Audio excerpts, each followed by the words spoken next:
Hello interwebs, welcome to Let's Build Computers. I'm doing a build for a friend today. This is going to be a new sort of gaming rig plus game dev workstation. So it's going to be a bit of an all-rounder with a bit of a veer towards sort of gaming and some development. And for this build video, it's going to be a pretty straightforward build, actually. It's not going to be that exciting. But I wanted to talk about how I budgeted this system. Because obviously my friend came to me, said, I want a new computer. And I said, how much do you want to spend? And they said, well, my upper limit is £1,600. And I said, okay, cool. Let's see what we can do with that. Because that gives us that's a decent amount of money to work with. That's a mid to high end build now. It's not money no object, but it's high enough that we can get in some nice things. So we've got a 7800X3D here. We've got a Radeon 9070 XT. We've got 64 gigs of RAM, and just a bunch of other stuff to support those sort of headline components. So through this video, we're going to put it together, and I'm going to talk about why I chose particular components, and why and what the other options for that would have been. And we can see how we spec up a system. So let's roll the intro. I'm going to unbox everything, and we'll get to building.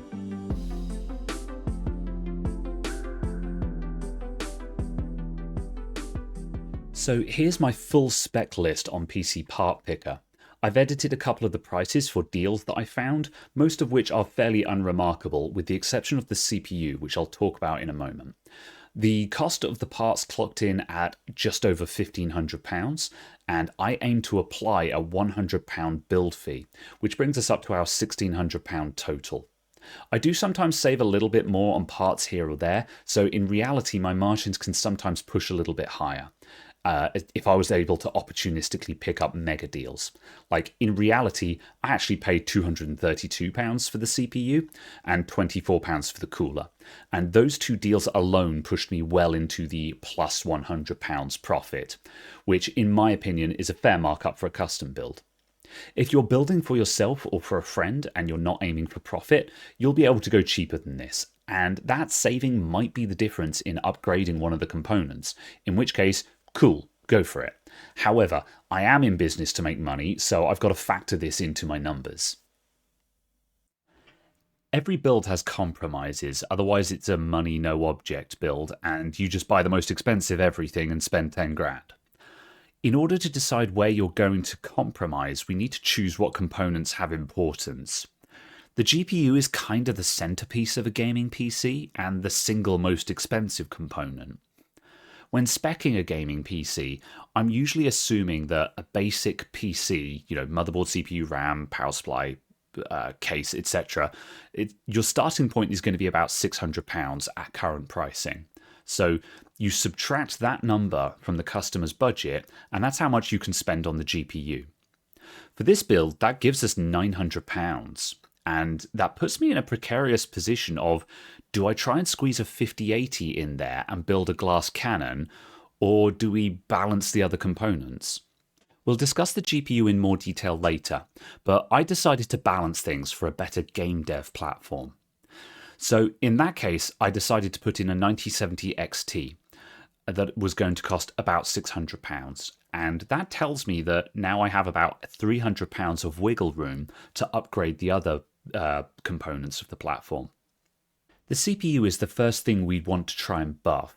My basic platform is a Ryzen 7500F, which is essentially a 7600 with no GPU. The big goal for a CPU upgrade is to try and get an X3D in there. And when I checked AliExpress for cheap CPUs, lo and behold, the 7800 X3D was on sale.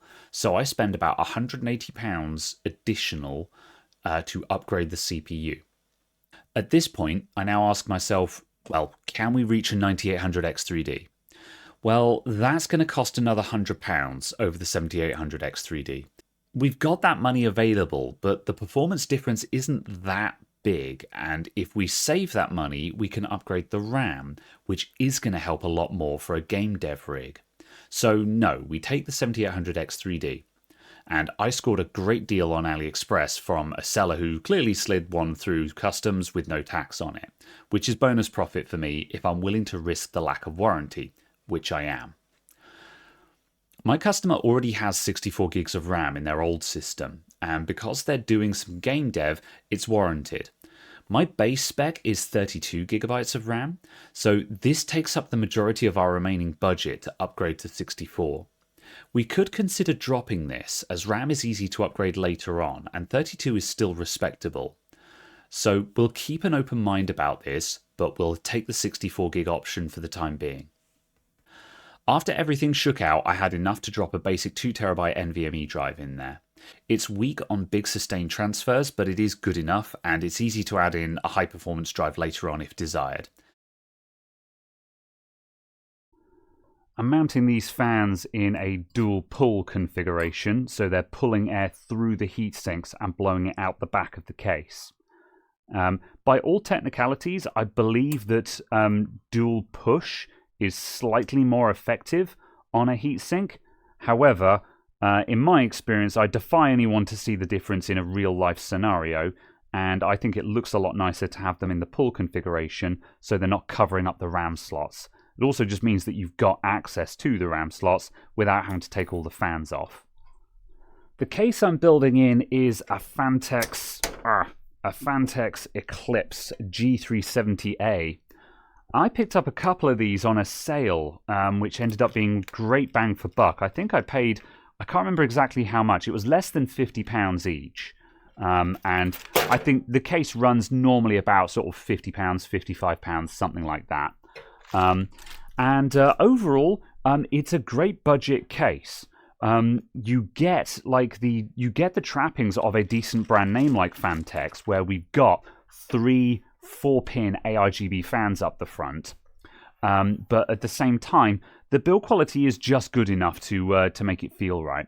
My only grievances with this particular chassis is the top I/O isn't particularly good on it. We only get a single Type A port and a Type C port, and I'm very happy that they've included a Type C port, but the devil's in the details, because if we take off the back panel and we actually have a look, that Type C port is actually just plumbed in to the 3.0 header. So it's not a real Type C port.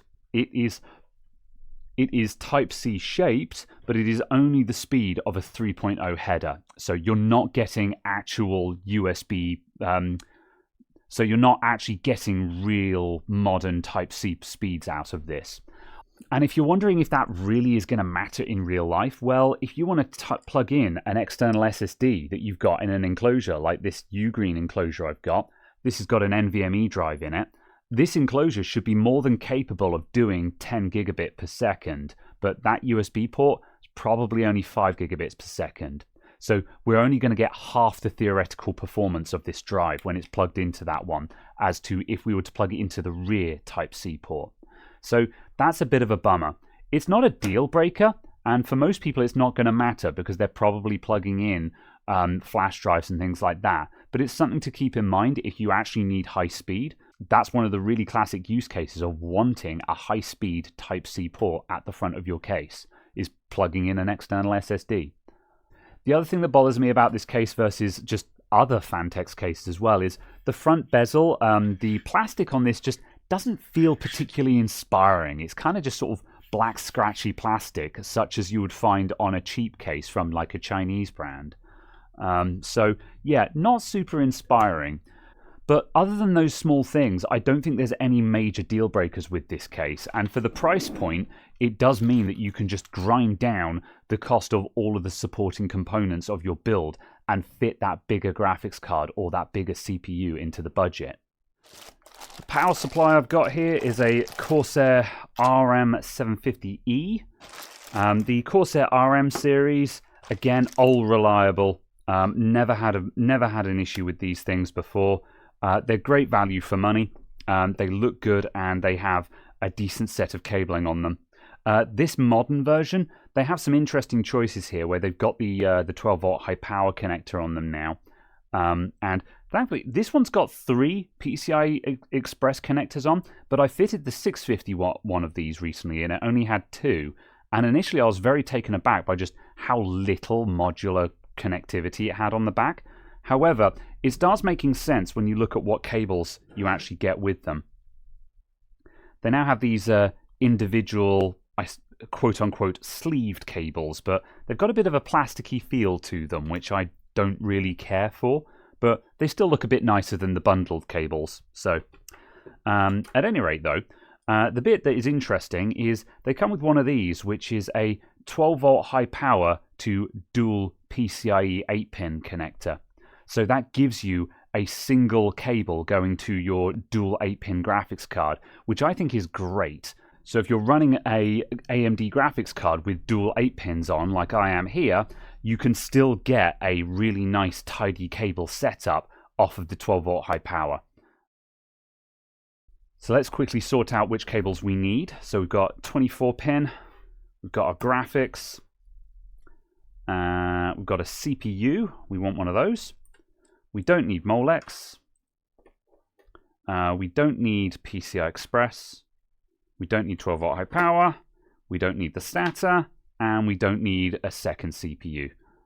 Although I could plug the second CPU in for the sake of it, so I'll do that because why the hell not? We've got the connectors for it. Just for clarity, the 8-pin EPS connector for your CPU, these things are good for 300 watts, and your AMD CPU is not pulling more than 300 watts. Unless you've got like a top end one, in which case maybe you connect up the second one. But yeah, 9 times out of 10, you do not need the second one. It's fine, don't worry about it.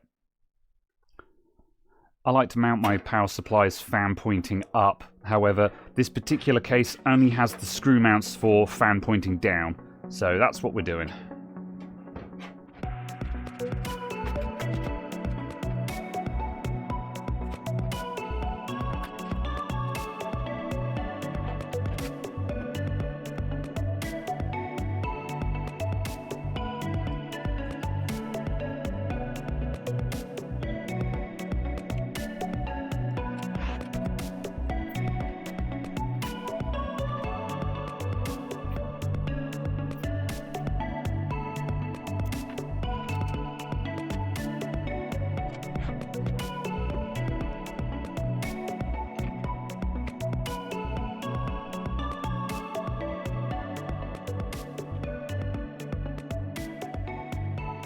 Here's the 9070 XT that I'm fitting, and once again we'll ask the question, what other options were there?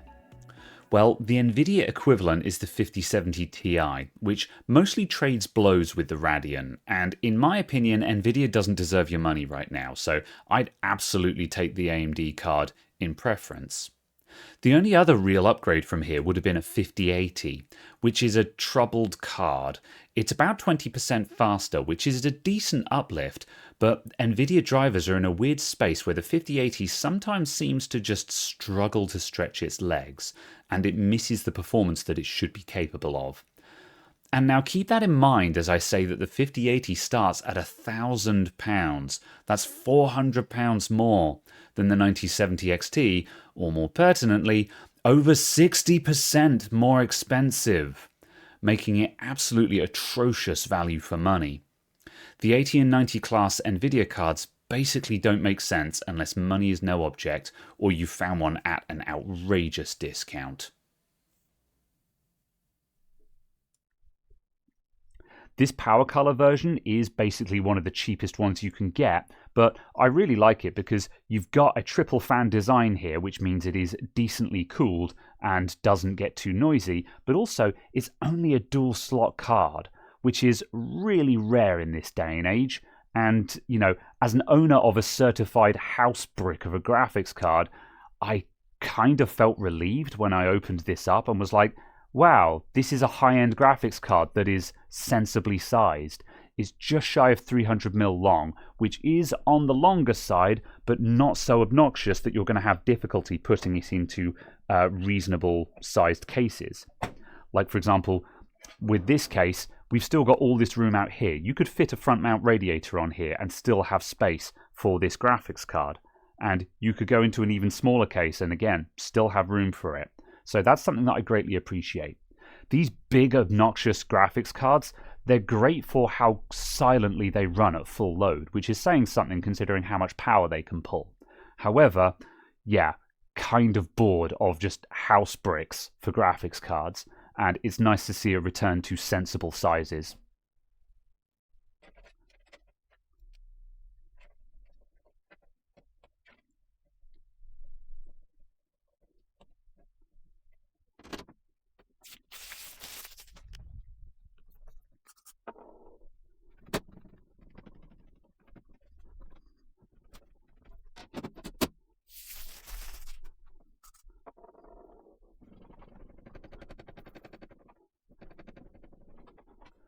Right, just waiting for it to ram train and post now. And you can see we get really nice color from those ARGB fans on the front of this, and that really makes this case nicely presented. The client for this case isn't super interested in aesthetics or RGB, so I'm probably going to set everything to just a flat white, and that will give it just a tasteful illumination. But of course, if you want to, we can do all kinds of other color schemes. And if we wanted to balance the lighting a bit more, we could move like one of the lower fans to the back, or we could have changed out the fans on the CPU cooler or something like that. However, in this instance, it wasn't a high priority, so it's not something I was paying attention to at the time of speccing. And there's our post screen. So we're recognizing our 64 gigs of RAM, and we are recognizing our 7800X3D. So I've preloaded a flash drive with the latest BIOS for this, so I'm just going to drop straight into mFlash and get that BIOS up to date. We don't need the update for stuff to work. However, it's always good practice to put the latest on there on a new build, so that's something that I generally do. And this time round, I actually prepared it so I can do it on the video as well. BIOS updates always include stability updates, sometimes security updates, better RAM compatibility, and stuff like that.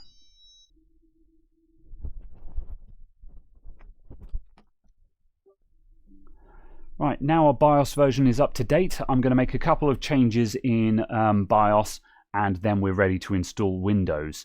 So firstly, I'm going to turn on AMD Expo, which will get our RAM up to 6,000 megatransfers on the next reboot. Then let's see. These defaults are all fine. I'm going to switch on ERP Ready because I personally like that.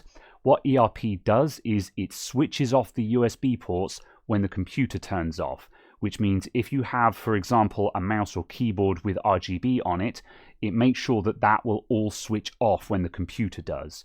Whereas by default, USB ports keep the power on when the computer switches off so it can charge things. But this sometimes means that anything with RGB lighting plugged into a USB port just stays on all the time. I don't like that, but it's also a personal preference. I'm also just going to set a fan curve on this. So I think the fastest way into that, there we go, there's hardware monitor down here. So let's just check our fan setup. So our CPU fan has the default curve dialed in. And these are always very, very pessimistic, these curves. So we can bring this down a lot. So I'm going to just manually adjust this.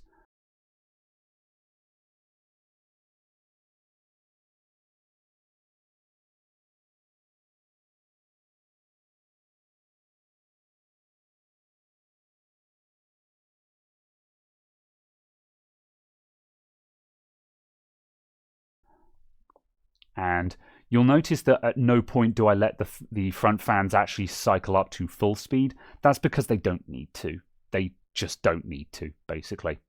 However, you can have a look at your own temperatures. The only drawback we've got here is we're basing all of this on CPU temperature. And like you might want to push this fan curve up a little bit more so your graphics card gets a bit more air. But in the real world, the graphics card is basically going to look after itself, and the only thing we're concerned about is just making sure that hot air is getting pushed out of the case. And we've got 3 intake fans here, and the dual fan CPU cooler is blowing air out the back as well. So we've got a decent amount of positive air pressure pushing hot air out of the case. And that means that the graphics card, it'll be absolutely fine.